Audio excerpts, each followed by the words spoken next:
Les 14 et 15 février 2019, Conakry, la capitale guinéenne, a abrité les États généraux de la décentralisation et du développement local.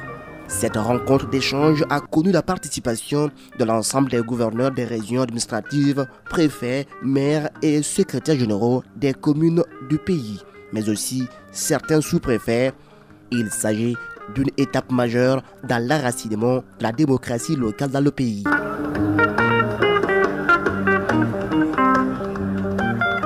Pour le chef de l'État guinéen, ces États généraux de la décentralisation et du développement local constituent une opportunité pour les responsables à la base pour mieux cerner les réalités du terrain.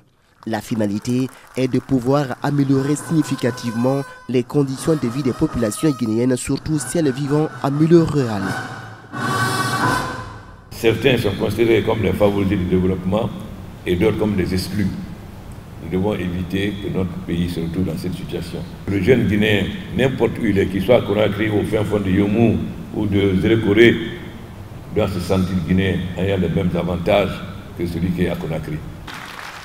Poursuivant, le chef de l'État a exhorté les élus locaux à faire front commun contre les dommages préjudiciables à l'émergence d'une Guinée plurielle. Ces États généraux doivent être un moment de vérité où nous devons nous parler franchement, voir quels sont nos tares, quels sont nos manquements face aux demandes des populations.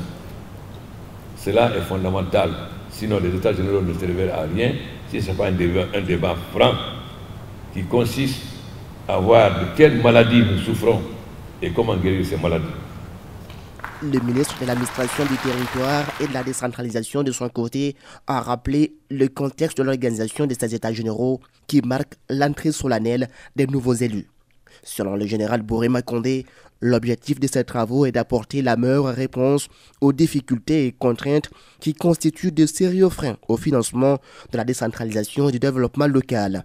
Poursuivant son allocution, il a rappelé que la réalisation de ces États généraux permettra d'une part de partager la vision du gouvernement en matière de décentralisation, de gouvernance participative et de développement local, et d'autre part de sensibiliser tous les acteurs sur les mécanismes de gestion et de mise en œuvre du Fonds national de développement local à travers l'ANAFIC et le FODEL.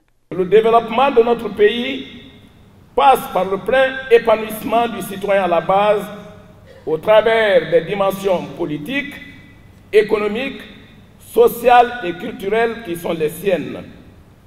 C'est le credo qui nous a amenés à faire de la politique nationale de la décentralisation le cadre idéal d'expression de la pleine citoyenneté, partant de la voie idéale d'aboutissement au développement durable des communautés à la base. Ces États généraux de la décentralisation et du développement local ont été rendus possibles grâce à l'apport des partenaires comme le Fonds des Nations Unies pour l'enfance. Engagé aux côtés de l'État, l'UNICEF a saisi l'opportunité des États généraux pour créer un espace d'échange avec tous les participants autour de la problématique de l'enfance en Guinée. Cette occasion est une immense opportunité pour nous qui sommes engagés avec le gouvernement dans le cadre de l'initiative des 40 communes de convergence à travers le programme national d'appui aux communes de convergence, d'aller et d'accélérer l'atteinte des objectifs de développement durable pour que véritablement les enfants puissent être au cœur des processus de développement locaux et des processus de développement nationaux. 3 thèmes ont fait l'objet de présentations au cours de ces 48 heures de travaux. Le premier a porté sur le mode opératoire de l'Agence nationale de financement des collectivités. Le deuxième sur la présentation du FODEL, entendez Fonds de développement économique et local. Et le troisième thème sur la gouvernance locale. Au terme de ces 3 présentations, les recommandations suivantes ont été formulées. La vulgarisation du Code des collectivités locales. L'organisation des États généraux de la décentralisation et du développement local au niveau des régions administratives. Le renforcement des capacités des collectivités locales en vue de l'amélioration de leur capacité d'absorption des ressources qui leur sont allouées.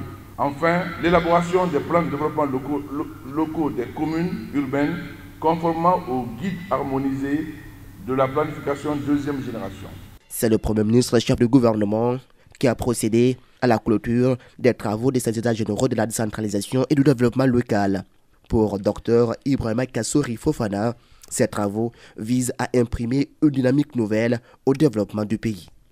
En plus des 15% des recettes minières qui seront versées à l'ANAFIC, le chef de gouvernement guinéen ajoute que plusieurs partenaires ont promis d'accompagner la Guinée dans son développement local à hauteur de 2000 milliards de francs guinéens.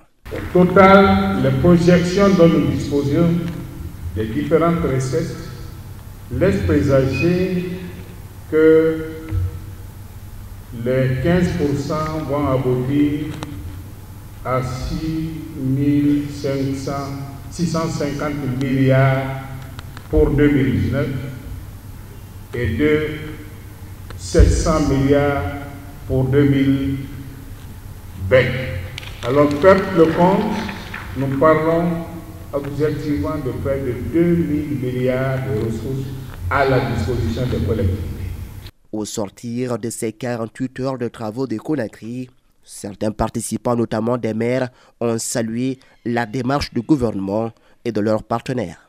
Mes premiers mots sont d'abord le mot de remerciement de tous ceux qui ont initié, tous les cadres qui ont initié vraiment le programme de PACV, qui aujourd'hui, les maires des communes rurales ont la chance d'avoir les bases de données dans le cadre de l'opérationnalisation de l'ANAFIC, parce que les fonds qui seront mis à notre disposition ont déjà des expériences à travers le coordinateur national du PACV à la région. Les maires sont déjà formés au départ et au niveau du conseil même, vraiment, les informations sont bien sûres, on a les bases de données. Merci à ce effet. Nous partirons d'ici avec de très bonnes idées.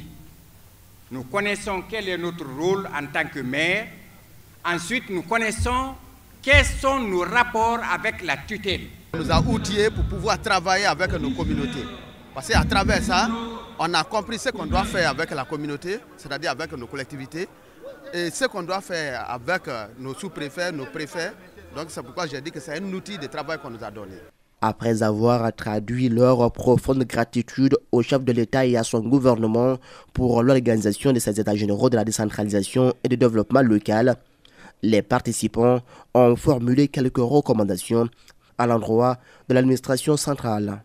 La démultiplication des États généraux au niveau de chaque gouvernorat et ce, une fois par an. Plus de diligence pour l'approbation des budgets communautaires pour la tutelle. Doter les mairies de moyens logistiques. Les participants s'engagent à promouvoir la paix et la cohésion sociale, gage de tout développement. Les États généraux de la décentralisation et du développement local marquent sans nul doute un grand tournant dans le processus de décentralisation en Guinée. Ils traduisent une volonté politique déterminée, celle du président Alpha Condé, d'imprimer une dynamique nouvelle au développement de la Guinée à travers une gouvernance locale efficace et participative.